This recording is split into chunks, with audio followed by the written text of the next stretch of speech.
Hey folks, we are kicking off the kinematics unit with scalars and vectors. This is just two categories of all of the quantities we will study in physics. So to say something is a scalar quantity, to say it has only magnitude. Magnitude is just the size of the thing that you're measuring. And in order to have a magnitude for most things in science, it just needs to be a number with units. Now, very occasionally you will get quantities that don't have units, but for the most part in physics everything has units. The numbers can be positive or negative. More often they are only positive numbers, but there are some scales that happen to travel into the negative. Some of the most common examples, the most common example for physics is time, so we would say something like 30 seconds. And that would completely describe an amount of time that has passed. The other common one is temperature. We don't deal with that in this mechanics course, but it is a scalar quantity. So we could say something like negative 20 degrees Celsius would be the magnitude of a temperature. Okay. Vector quantities we spend a lot more time with in physics. They are quantities that have both a magnitude and a direction. So one of the first ones that you will encounter is displacement. And so you could say that an object has a displacement of like 50 meters north. So there has to be some designation of direction, and there are a few different ways to do that. There are like words that mean directions, but also we can use angles, and we can even use positive and negative numbers if we have set up which direction is positive and which direction is negative. So another example of a vector would be velocity. So you could have a velocity that is 5 meters per second at 30 degrees north of east. Now we will deal with this designation later in the course. But basically, like if you think of a compass, you have north and east. The vector that is 30 degrees north of east is if you take the east direction and you rotate 30 degrees toward the north direction, you get a vector like that.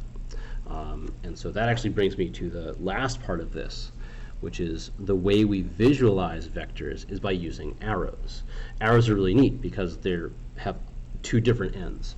The direction that the arrow is pointed is always the direction that the vector is pointed. So the arrowhead tells you which way the vector points.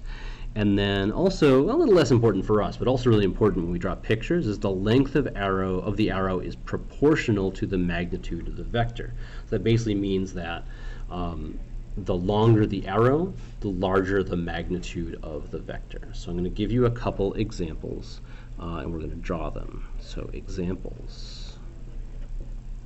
We can talk about forces. So that's the second unit of our course.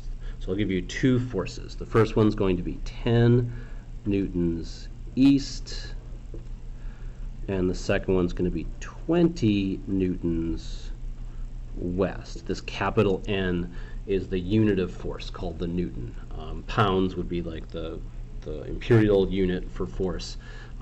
Newtons is the SI unit for force. Okay, so in order to do this, like 10 and 20, notice that the 20 is twice as long as the 10. So I'm going to need to like invent a scale. So the scale I'm going to use is so it's going to fit on the paper. So I get out my ruler and I say, okay, well I need to go 10 east and then 20 west. So 10 east. East on a flat piece of paper is usually to the right. So I'm going to do that. Now I'm going to make my scale small. So in order to have 10 newtons, I'm going to say that 10 newtons is equal to 2 centimeters. So I'm going to draw an arrow that is 2 centimeters long. So that's the length of the arrow, and it's going to need to point to the east. So 10 newtons east is represented by this arrow. So it points to the right, which I would decide is east on a piece of paper, and then it's got a certain length. Now this length is 2 centimeters. If I need to double the magnitude, then I need to double the length of the arrow. So this next vector has to be twice the length. So I'm going to now make a vector that is 4 centimeters long.